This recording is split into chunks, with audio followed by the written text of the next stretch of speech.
Hello, ESCBubble. We are here at the Water Rats in King's Cross ahead of Eurostarz in concert tonight, and I am absolutely privileged to be joined by Ari Olafsson from Iceland, who is going to be singing an assortment of songs tonight, but among them the song that he represented Iceland with at Eurovision, our choice. Ari, thank you so much for being here on what has been an absolutely scorching September day here in London. This must be a bit of a culture shock for you, am I right? Yeah, well, I've been here for 5 years, and the last 2 summers have just been absolutely dreadful. I'm not much of a heat guy, but I mean, it's nice on occasion to go out and have a bit of sun. But of course, we had the 40-degree day in London last year, like just the context. Right? I fortunately was back home in Iceland at that time. Yeah, it was really nice. Am I right in saying that you were originally a footballer? Like, what's your sort of musical origin story? Right. Yeah. Well, I've been playing football since I was 6. Most youngsters in Iceland play football. I just happened to like football, so I went and did football all the way until I was like 18 years old. Yeah. But I always had a love for arts and especially acting. Yeah. So when I was about 8 or 9, I wanted to do like a acting course, and from there were these Oliver Twist auditions, and my mom sort of just forced me into, going in for Oliver, and that's just sort of been it ever since I got the part, and that's just been my life. Really. So when were you in Oliver then? I think it was 2009. Yeah, 2009. Right. So you'd have been, because what I worked out is that we would have been in the same school year together. Oh, really? Because I was in Oliver at the same time as well. It was like a school production, not like a proper production of it. But so I just thought, I was just looking at your bio and I thought, oh my God, I did that when I was 11. It was absolutely crazy, yeah. How did the move to Eurovision come about? Like, how did that come about? Obviously everyone in Iceland watches Eurovision. It's sort of like a national holiday, so you can't avoid it. And the director, Sam Björns, who directed Oliver Twist, was, Eurovision. Yes, of course, yeah. And she sort of took me under her wing and gave me loads of parts in loads of other plays, and I went into classical music to enhance my vocal training. We had this little family thing that we would do.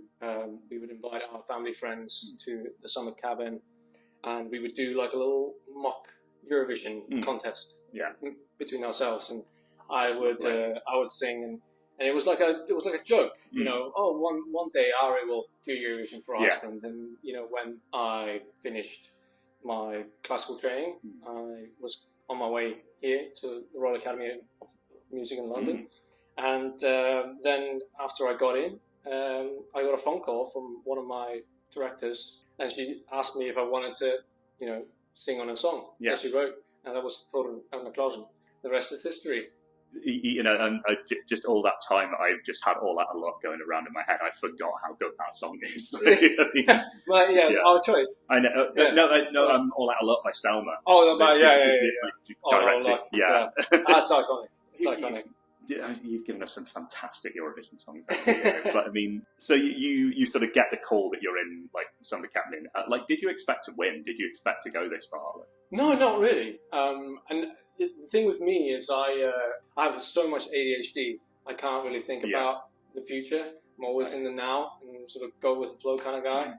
And so, in the competition itself, I wasn't thinking maybe I could win until I was on stage right next to, the other contestant, and they were going to announce that the winner. I think that sort of helped me, not having that self-awareness, or that hope. I hope I win, because I think ultimately that would have just maybe gotten in the way. But my whole career has really been just sort of following the flow and never saying no to the opportunities that arise. Fast forward to Lisbon. So I was a student at that point, and from my gig, in the north of England, it just looked like you were having the time of your life in the sun. The venue was in a lovely place by the sea. It looked like you all got on really well, like you were all on each other's. I don't know if you still have that Instagram thread of your time in Lisbon up, but if it is, go and look at it, because this guy was absolutely the king of Instagram in those days. What was it like from your end? It was, it was amazing, of course, and you make a lot of friends, especially the ones that did the pre-tour. We all got really close. Yeah, and so for instance, Suri. I have to shout her out. Absolutely love that. She did it was a bank holiday gig at the RVT with Sonia the other week. Oh, really? And she did some amazing musical theatre. Like she did some stuff from Waitress and I don't know, you probably know her really well, but she has a sort of musical theatre background as well. Yeah, so, we went to the same school. She went to the Royal Academy of Music, did her masters in musical theatre, which I just now finished. And she was the one that helped me for the audition period to go into that course. And she's been an absolute, like a big sister. Yeah. And for instance, I don't know, there's so many, like Caesar. And Benjamin, and, Caesar salad. Yeah, Caesar. that was what we called him. Oh right, yeah, Caesar salad. Caesar salad. Yeah. He's nothing like a Caesar salad. That guy's built like a Greek god. And obviously Rasmussen, Jonas. Yeah. Who was here last year? Yeah. Very sofa. He told me. He was. Me and him probably spent the most time together. Yeah. And Ryan O'Shaughnessy. Ryan, she's fantastic. I feel like O'Shaughnessy's been here, but if not, then we need to get him here.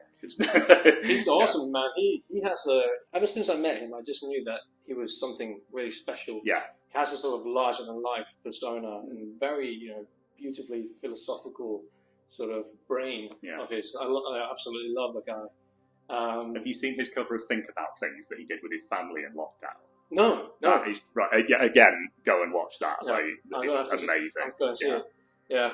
Like most connections that you make in Eurovision, we all go back home and it's all kind of through social media. But me and Suri, we're still very much, trying to meet up as much as possible.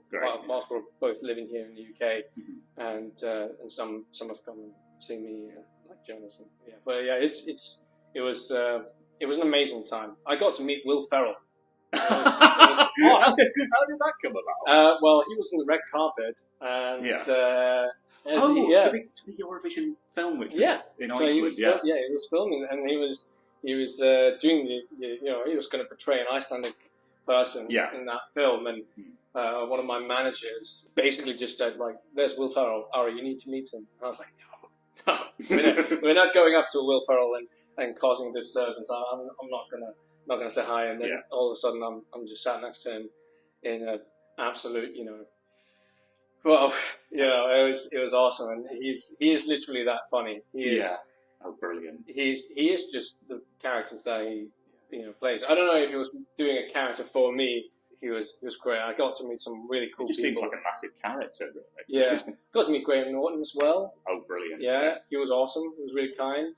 Really, the whole time is kind of a blur. You're in such a high. It's like the work mode, and then you're in the sort of high, and then you do all these interviews. And you're saying the same stuff, but it was awesome. I think my favorite moment when I did the Viking clap in the arena. Oh my god! They put that on Insta. I don't know if it was you who put it on Insta, but somebody definitely did. Most of my posts were not. Was that during the postcard, just as you were going on stage, or was that like? No. It was just like I think it was an intermission, and we had a media guy called David Luther. Yeah, and he sort of basically took over my social media and just told me what to do. I'm not a social media guy. That was why it was so good. Yeah, I suck at social media. I do not post anything, but except for maybe pictures of my baby and stuff. But of course, yeah. Congrats. Thank you. Yeah, I had a baby in April. So it's crazy. Who would have thought? It's crazy guy from Iceland. You've just graduated from Royal Academy now, haven't you? So are you permanently in the UK? Are you sort of going back and forth? Permanently here. I'm going to be.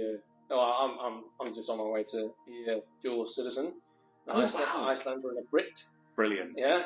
The way you said Brit, just like you've fully assimilated. Yeah. No, I really want to stay here as long as it's feasible.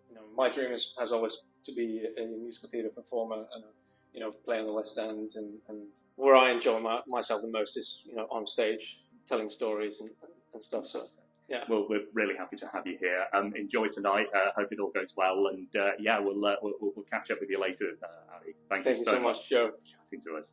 Thank you.